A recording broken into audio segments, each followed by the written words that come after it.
Hello guys, welcome back to my YouTube channel teaching world classes और आप पढ़ रहे हैं accountancy with Purnima.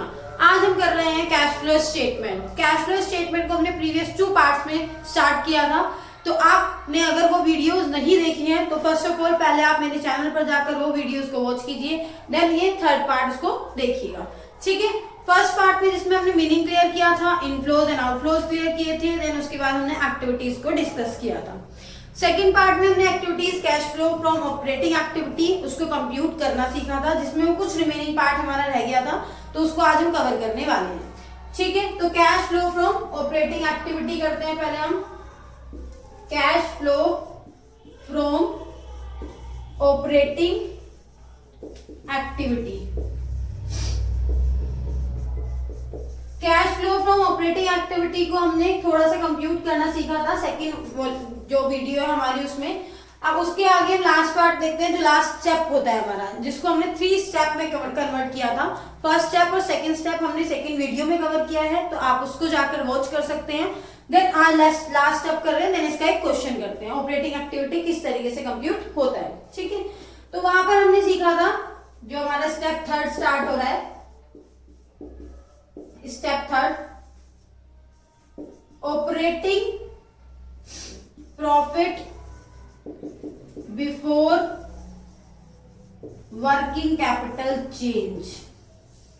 Before working capital change it means हम operating profit calculate कर चुके थे टिल स्टेप 2। अब वो क्या था, operating profit before working capital change, यानी कि वर्किंग कैपिटल चेंज होने से पहले का प्रॉफिट। अब हमें after working capital change compute करना है, तो ये हम लास्ट वीडियो में कवर कर चुके थे। इसके बाद हम क्या करते हैं, कुछ पॉइंट्स ऐड करते हैं और कुछ हम लेस करते हैं। ठीक है, ऐड क्या करते हैं हम, पहले आपको ये जानना जरूरी है वर्किंग कैपिटल होता क्या है। What is working capital? Working capital होता है जो बिजनेस में वर्किंग में कैपिटल है, जो आप कंटिन्यूसली रनिंग कर रही है। इसका फॉर्मूला होता है, मैं यहां पर लिख देती हूं, working capital is equal to current assets minus current liabilities. ये आप अकाउंटिंग रेशो में पढ़ चुके हैं, तो इसलिए आपको पता है कि वर्किंग कैपिटल कैसे फाइंड होती है। ठीक है, करंट एसेट्स करंट लायबिलिटीज सभी को पता है, जो विद इन 1 ईयर कैश में कन्वर्ट हो जाती है, दैट इज करंट एसेट्स। जो विद इन 1 ईयर हमें कैश में पे करनी होती है, that is current liabilities. Got it? यहाँ पर हम पढ़ने वाले हैं, तो आपको करंट एसेट्स करंट लायबिलिटीज से यही पता चल गया होगा कि हम यहाँ पर कुछ एड लेस करेंगे करंट एसेट्स और करंट लायबिलिटीज, क्योंकि यहाँ पर हम प्रॉफिट फाइंड कर रहे हैं आफ्टर वर्किंग कैपिटल चेंज। तो देखते हैं हम, इंक्रीज इन करंट लायबिलिटीज, जो भी हमारी करंट लायबिलिटीज में इंक्रीमेंट होगा, किस तरीके से, एग्जांपल साथ के साथ देखते हुए चलते हैं, प्रीवियस ईयर और करंट ईयर। ठीक है, previous year current year 2 year आपको गिवन होंगे। जैसे सपोज कीजिए यहाँ पर 50,000 है, करंट ईयर में हमारा 60,000। प्रीवियस ईयर में हमारे जो करंट लायबिलिटीज थी वो 50,000 थी, करंट ईयर में वो 60,000 है। तो आपको देखना है इंक्रीज हुआ है डिक्रीज हुआ है, तो ऑब्वियसली बात है, यहाँ पता चल रहा है पहले 50,000 थी लायबिलिटीज हमारी और अब 60,000, तो वो इंक्रीज हुआ है। इंक्रीज कितनी अमाउंट से हुआ है, डिफरेंस इज 10,000, तो यहाँ पर हम increase in current liabilities add कर देंगे। और इनके डिक्रीज होती है, तो डिक्रीज करंट लायबिलिटीज को हम डिडक्ट करते हैं। Decrease in current liabilities, decrease किस तरीके से होंगी, पहले आपके पास 60,000 थी, अब आपके पास 20,000 हो गई है, तो करंट ईयर में लायबिलिटी डिक्रीज हो रही है, दैट इज 40,000। क्लियर? अब यहाँ पर देखते हैं करंट एसेट्स। करंट लायबिलिटीज का इफेक्ट हम देख चुके हैं। करंट लायबिलिटीज अगर हमारी इंक्रीज होती है तो वो ऑपरेटिंग प्रॉफिट इसमें ऐड हो जाती है, और करंट लायबिलिटीज अगर हमारी डिक्रीज होती है तो वो हम उसको डिडक्ट कर देते हैं, जितनी अमाउंट से वो इंक्रीज और डिक्रीज हुए हैं। Next, current assets, decrease in current assets,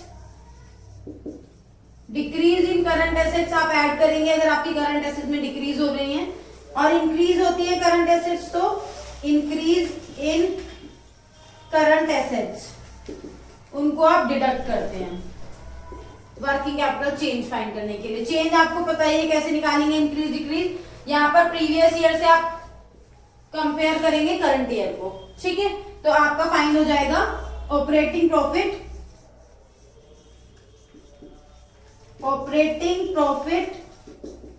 after working capital change,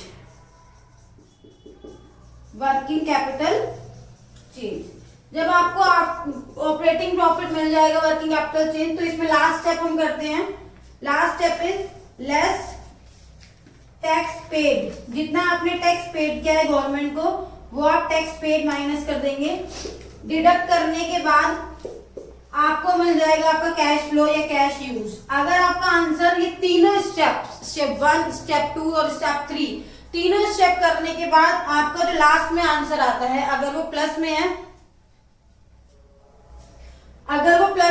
तो आपको मिलेगा cash flow from operating activity, और अगर वो माइनस में है तो वो आपको मिलेगा cash used in operating activity. Clear है? तो यहां पर हम देखते हैं टैक्स पेड जैसे आप माइनस करेंगे तो आपको आंसर मिलेगा प्लस में और माइनस में। प्लस में मिलता है तो आपका cash flow from operating activity होता है, और अगर माइनस में मिलता है तो आपका वो cash used in operating activity होता है। चलिए इसको हम एक एग्जांपल से समझते हैं। आपको first step, second step, third step, तीनों स्टेप हम एक एग्जांपल में करके समझते हैं। हम समझते हैं calculate cash flow from operating activity एक एग्जांपल के थ्रू, ठीक है। इस एग्जांपल को हम सॉल्व करते हैं। फर्स्ट ऑफ ऑल हम इस एग्जांपल को देखकर देखते हैं इसमें इंफॉर्मेशन क्या क्या गिवन है। Statement surplus balance in statement of profit and loss. आपको प्रॉफिट गिवन है 17 के 2 लाख है एंड 18 के आपके 3 lakh. Bills receivable that is current assets, ठीक है, ठीक है। एक्यूमुलेटेड डेप्रिसिएशन गिवन है आपको। डेप्रिसिएशन क्या होता है? आपका नॉन कैश एक्सपेंस होता है, यानी कि नॉन ऑपरेटिंग एक्सपेंसेस में कंसीडर किया जाएगा। Outstanding rent that is current liabilities, तो आपका इंक्रीज डिक्रीज देखना है इसमें। Prepaid insurance that is current asset, जिसको आप करंट एसेट्स करंट लायबिलिटीज के थ्रू इंक्रीज डिक्रीज चेक करेंगे, जो वर्किंग कैपिटल चेंज के थ्रू आप फाइंड करेंगे। गुडविल इंटेंजिबल एसेट है, this is not current assets और नॉट करंट लायबिलिटीज। तो इंटेंजिबल एसेट से देखते हैं यहाँ पर ये कहाँ पर जाती है, गुडविल अमोर्टाइजेशन। स्टेप 2 में आपने देखा था जो भी हमारी गुडविल अमोर्टाइज होती है यानी कि डिक्रीज होती है, तो इसमें हम देखेंगे इंक्रीज हो रही है डिक्रीज हो रही है। जब हम सॉल्यूशन करेंगे तो उसको हम कहाँ पर कंसीडर करेंगे, दैट इज इन्वेस्टिंग एक्टिविटी और that is operating activity. Inventory stock that is current assets. तो यहाँ पर आपको ये 4 पॉइंट्स मिल चुके हैं जो कि हमारे वर्किंग कैपिटल चेंज के हैं। चलिए क्वेश्चन करते हैं। Cash flow from operating activity. पहले हम लिखेंगे जो हमारा बैलेंस है, क्लोजिंग बैलेंस ऑफ P&L। ये आप समझ जाइएगा स्टेटमेंट ऑफ P&L ये, ठीक है। 3 lakh less opening balance of P&L, यानी कि चेंज है। आप डायरेक्ट भी लिख सकते हैं, मैं वैसे माइनस करके बता रही हूं। आप डायरेक्ट अगर 1 लाख लिखेंगे वो भी ओके है, ठीक है। चेंज आपका हो गया 1 lakh, that is net profit before tax and extra ordinary items. Extra ordinary items. आपके माइंड में क्वेश्चन आ सकता है कि हम इसको डायरेक्ट माइनस करके भी लिख सकते थे। यस, हम इसको डायरेक्ट माइनस करके भी लिख सकते थे, net profit before tax and extra ordinary item, क्योंकि इस एग्जांपल में हमने देखा हमें प्रोविजन फॉर टैक्स या dividend, propose dividend, interim dividend, ऐसा कोई आइटम ट्रांसफर टू जनरल कुछ गिवन ही नहीं था हमें, तो इसलिए आप इसको एज इट इज भी लिख सकते थे, ठीक है। नेक्स्ट आते हैं हम इसमें ऐड करते हैं नॉन ऑपरेटिंग एक्सपेंसेस, ठीक है, और लेस करते हैं नॉन ऑपरेटिंग इनकम्स। जो हमने स्टेप 1 ये था हमारा, स्टेप 2 ये वाला कर रहे हैं हम, फिर then step 3 working capital change करना, नॉन ऑपरेटिंग इनकम्स। अब हम देखते हैं हमारे क्वेश्चन एग्जाम्पल में क्या क्या गिवन है। फिर इसके बाद हम ऐड करते हैं इंक्रीज इन करंट लायबिलिटीज और लेस करते हैं इंक्रीज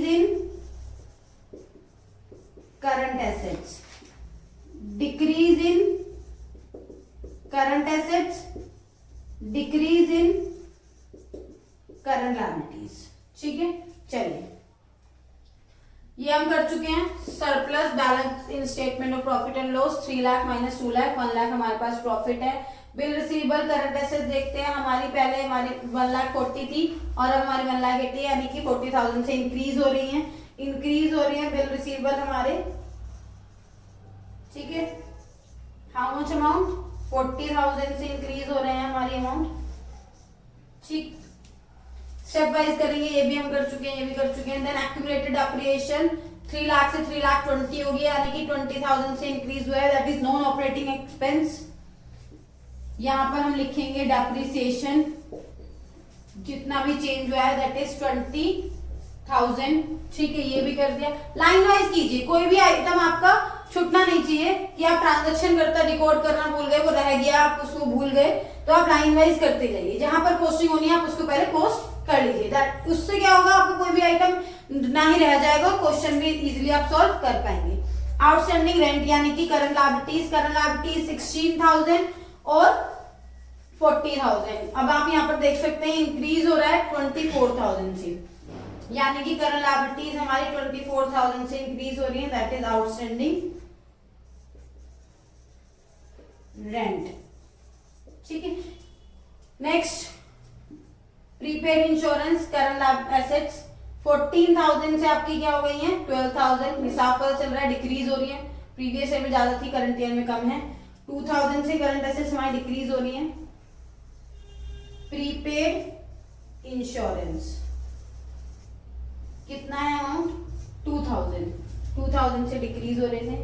गुडविल 2 लाख थी पहले, 1,60,000 हो गई, यानी कि अमोर्टाइज हो गई है, डिक्रीज हो रही है। तो अगर परचेज यानी कि इंक्रीज हो रही होती तो हम उसको परचेज कंसीडर करते हैं, और परचेज और गुडविल आपका जाता है इन्वेस्टिंग एक्टिविटी का पार्ट होता है। तो यहाँ पर जो है हमारा डिक्रीज हुआ है, ये हमारा नॉन ऑपरेटिंग एक्सपेंस होता है, इसको हम लिखेंगे गुडविल अमोर्टाइज्ड। गुडविल अमोर्टाइज हुई है 40,000 रुपीज से। ठीक है, ये भी हो गया। नेक्स्ट इन्वेंट्रीज करंट एसेट से हमारी 1,40,000 से 1,80,000 हो चुकी है, तो 40,000 से इंक्रीज हो रही है, ये भी हमारा इसका ही पार्ट होगा। इंक्रीज इन करंट एसेट्स यानी कि इन्वेंट्रीज कितनी अमाउंट है 40,000। बस यहाँ पर ये क्वेश्चन आपका एंड हो चुका है। ये आइटम डिडक्ट करने थे आपको, ये आइटम ऐड करना है, लेस के लिए कुछ है ही नहीं। तो देखते हैं 1,20,000 40 1,60,000, तो इसको हम टोटल कर देते हैं यहाँ पर 1,60,000, जिसको हम बोलेंगे operating profit before working capital change. Working capital की मैंने एब्रीविएशन यूज की है WC, आप मत यूज कीजिएगा क्योंकि मेरे पास स्पेस का थोड़ा सा इशू है, आपको कोई एब्रीविएशन यूज नहीं करनी है। 1,60,000 अब इसमें ऐड कीजिए 1,60,000 एंड देन 26 1,86,000 माइनस कीजिए 80,000, तो दैट इज 1,06,000। तो आपका ये आंसर आ जाता है cash flow from operating activities. ठीक है, तो आपको मिल गया यहाँ पर आपका answer cash flow from operating activity. जो भी ऑपरेटिंग एक्टिविटी के आइटम्स हैं, आपको मैंने बताया था इन्वेस्टिंग एक्टिविटी में फिक्स्ड एसेट्स और नॉन करंट इन्वेस्टमेंट से आइटम आते हैं, और इन्वेस्टिंग फाइनेंसिंग एक्टिविटी में आपके शेयर कैपिटल और लोन से रिलेटेड आइटम्स आते हैं। उनके अलावा जितने भी आइटम्स हैं, करंट एसेट्स हैं, अभी नॉन ऑपरेटिंग एक्सपेंसेस है, depreciation, tax, proposed dividend types, तो वो आपके ऑपरेटिंग एक्टिविटी में कंसीडर किए जाते हैं। आई होप आप सभी को एग्जांपल समझ में आया होगा। इस एग्जांपल को एक बार देख लीजिए, अच्छे से स्क्रीनशॉट ले लीजिए अगर आपको लेना है, अदरवाइज आप कॉपी में नोटबुक में नोट कर सकते हैं। ऐसे एग्जांपल्स और ट्राई कीजिए। ठीक है, मैं PDF टेलीग्राम पर अपलोड कर दूंगी, तो आप उन क्वेश्चंस को ट्राई कीजिएगा अच्छे से। मुझे पता है मैं प्रीवियस चैप्टर की PDF अपलोड नहीं कर पाई, लेकिन आज मैं कोशिश करूंगी सारी वो PDF अपलोड कर दूंगी। इसके आगे हम करते हैं next investing activity, cash flow from investing activity. चलिए देखते हैं cash flow from investing activity. अब हम करने वाले हैं cash flow from investing activity, जो आपका सेकंड वो है part, cash flow from investing activity. Activity में 2 आइटम्स आते हैं आपके, फिक्स्ड एसेट्स आती हैं फर्स्ट ऑफ ऑल, इनसे रिलेटेड जितनी भी ट्रांजैक्शंस होंगी वो इन्वेस्टिंग एक्टिविटी में कंसीडर की जाएंगी। सेकंड आपकी आती है non current investment. Not current investment, current investment CC का पार्ट होती है, कैश एंड कैश इक्विवेलेंट का, ये मैंने आपको फर्स्ट वीडियो में भी बताया था। यहाँ पर आप करंट इन्वेस्टमेंट को कंसीडर नहीं करेंगे, non current investment, that is non current investment जो आपकी लॉन्ग टर्म होती है, ठीक है, नॉन करंट इन्वेस्टमेंट। क्लियर? अब इसका एक फॉर्मेट देख लेते हैं जल्दी से।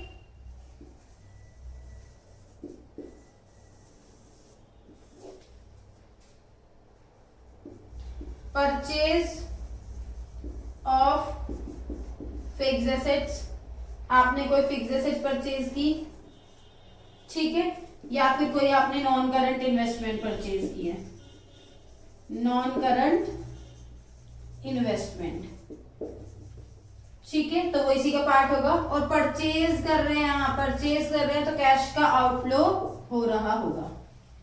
Second, sale of fixed assets और नॉन करंट इन्वेस्टमेंट, यहां पर मैंने दोनों एक ही साथ लिखे हैं, वैसे 2 ट्रांजैक्शन अलग अलग हैं, इट मींस ये आपकी 4 ट्रांजैक्शन हो जाती है, purchase of fixed assets and next purchase of non current investment, क्योंकि आप उनको अलग अलग रिकॉर्ड करेंगे।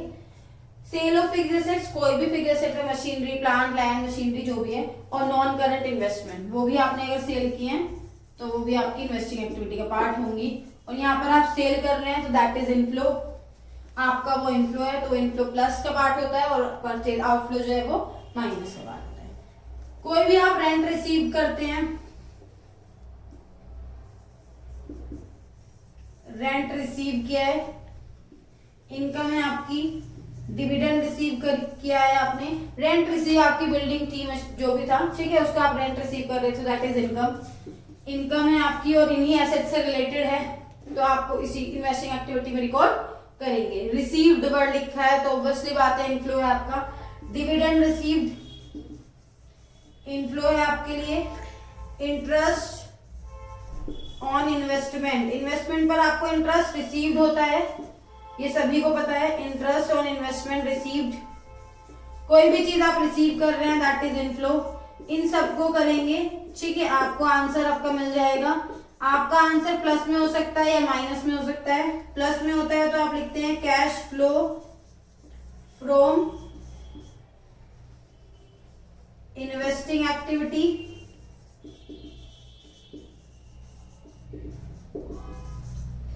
और अगर माइनस में होता है तो आप लिखते हैं cash used in investing activity.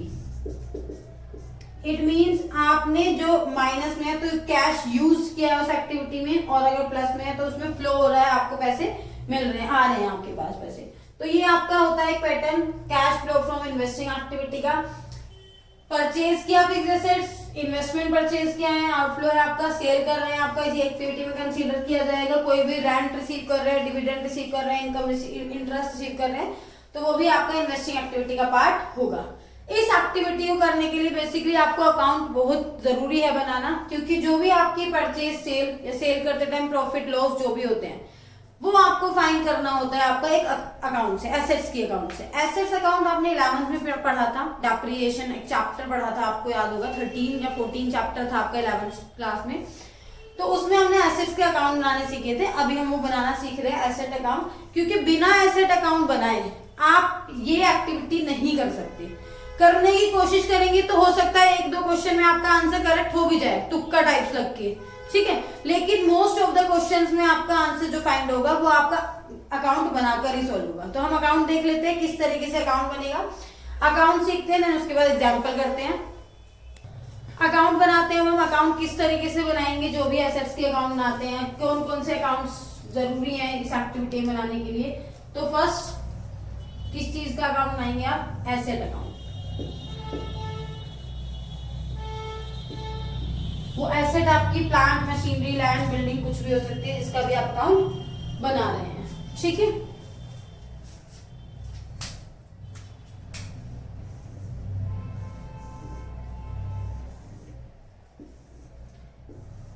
particulars rupees, particulars rupees। Asset आपकी डेबिट होती है, तो इसका जो बैलेंस शुरू होगा वो डेबिट साइड से शुरू होगा। टू बैलेंस बीडी, ठीक है, ब्रोट डाउन बोलते हैं जिसको। मैं यहां पर लिख देती हूँ opening balance, that is opening balance. Closing balance आपका यहां पर होगा बाय बैलेंस सीडी, जिसको हम कैरेट डाउन बोलते हैं। ये बैलेंस आपका नेक्स्ट ईयर फॉरवर्ड हो रहा है, ये होता है आपका क्लोजिंग बैलेंस, ठीक है। आपने देखा अभी जो क्वेश्चन होंगे, प्रीवियस ईयर की बैलेंस शीट गिवन होगी आपको और करंट ईयर की बैलेंस शीट गिवन होगी। और जब आपको दो बैलेंस शीट गिवन होती है तो उसमें एक ओपनिंग बैलेंस होता है और एक क्लोजिंग बैलेंस होता है, ठीक है। ये आपका बैलेंस हो गया फॉरवर्ड, आपने पहले बैलेंस फॉरवर्ड किया। देन उसके बाद अगर इस एसेट पे कोई डेप्रिसिएशन लगाया है आपने तो वो डेप्रिसिएशन लिखेंगे। सेम ऐसे ही जैसे आपने 11th में बनाया होगा इसी तरीके से हम बना रहे हैं। सेल करते हैं तो यहाँ पर आ जाती है by bank account, that is sale. कोई भी आपने कुछ पार्ट, मशीन का कुछ पार्ट, उस एसेट का पार्ट सेल किया, पूरी सेल की है तो वो यहाँ पर लिखते हैं। इसको सेल करने पे, इस एसेट को सेल करने में प्रॉफिट होता है, लॉस होता है।